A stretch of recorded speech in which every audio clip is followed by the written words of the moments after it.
Angelito, yo malazo. So, shower your blessing. We want this money. I beg you,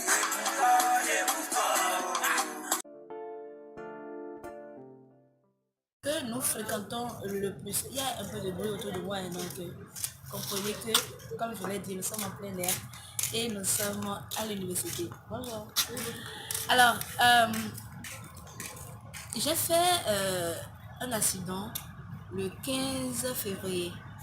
J'ai fait un accident le 15 février. Je revenais de la messe. J'avais un programme chargé pour cette journée comme d'habitude. Et qu'il vous souvienne qu'en fait, je fête mon anniversaire le 8 février. Donc j'ai fêté mon anniversaire le vendredi 8 février. Et donc le 15 février, c'est le vendredi qui suivait. C'est le vendredi après mon anniversaire. Et j'avais un programme chargé, voilà, on venait de fêter la Saint-Valentin et je suis maîtresse de cérémonie, donc on m'avait déjà, on va dire, j'avais déjà un contrat pour animer un événement de la Saint-Valentin, un dîner pour les couples. Donc mon programme ce jour-là était simple, était clair. J'avais un rendez-vous professionnel. Je devais rencontrer une personne et finaliser un contrat avec lui.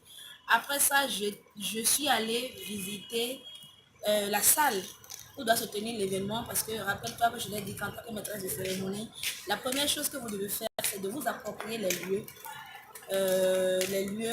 de l'endroit où vous devez animer un événement.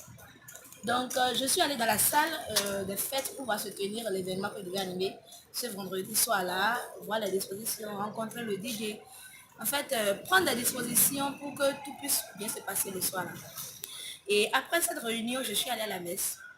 Parce que je vais à la messe tant que je peux, mais surtout les vendredis. Et justement, ce jour-là, je devais encore lire parce que je fais partie de l'équipe liturgique de la chapelle du CNHU. Et donc, j'ai fait tout ça jusque-là. La messe a fini aux alentours de 14h30, 15h. Et je devais courir chez moi, rapidement voir mon fils. Après, aller chez celle qui me fait la manicure, me refaire les ongles. Et j'avais en fait programmé, faire mon emploi du temps, me rassurer du retour des enfants de l'école. Et puis, rester un peu avec eux, finaliser tout ce que j'avais à faire. Le programme était clair dans ma tête. Je revenais de l'église, j'étais à moto et puis paf, tout mon programme a changé, mes occupations. Je veux dire à quelqu'un que moi je porte un brassard aujourd'hui, mon bras est cassé.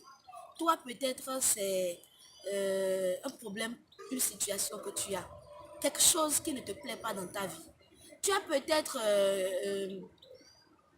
une malformation physique. Tu as peut-être un souci qui te pèse psychologiquement.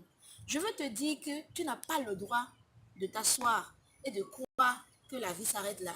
Moi, mon bras ne me retient pas. Mon bras ne m'empêche pas de faire cette vidéo, de te parler. Mon bras ne m'empêche pas d'animer des événements. Mon bras cassé ne m'empêche pas d'aller travailler. Je voudrais te dire, quel qu'en soit ce que tu vis aujourd'hui, que le handicap que tu vis ou que tu as ne doit pas être un frein pour ta progression. Parce que la vie est une chance. Les événements négatifs arriveront toujours dans notre vie. Les choses ne tourneront jamais comme nous le souhaitons. Mais nous avons le choix. Transformer les difficultés en opportunités ou les subir, ou nous victimiser, ou pleurer sur notre vie, estimer que nous sommes les plus malheureux, estimer que Dieu ne nous aime pas, estimer que les gens ne nous aiment pas, estimer que c'est parce que nous n'avons pas une bonne femme, un bon mari, un bon patron, de bons amis, que nous ne sommes pas là où nous voulons être dans notre vie. Nous pouvons estimer tout cela, ou alors nous pouvons transformer ce qui semble être des difficultés en opportunités. Mon bras cassé ne m'a pas empêché d'aller animer ma soirée du 15 février. Là, ça, c'est toute une autre histoire. Je ne te conseille pas ça non plus. Je vais faire un gros coucou à Seko Fena qui m'a confectionné ce beau t-shirt où on lit Nad la victorieuse. Oui, je suis une victorieuse. Et je finis cette vidéo par cette réplique que j'ai entendue dans un film Deux souris tombent dans un pot de lait. La première souris se laisse aller et meurt. La seconde souris se débat tellement qu'elle transforme le lait en crème. Et là, j'ai envie de te poser la question. Quelle souris veux-tu être? Moi, je suis la deuxième souris qui transforme mes difficultés en opportunités.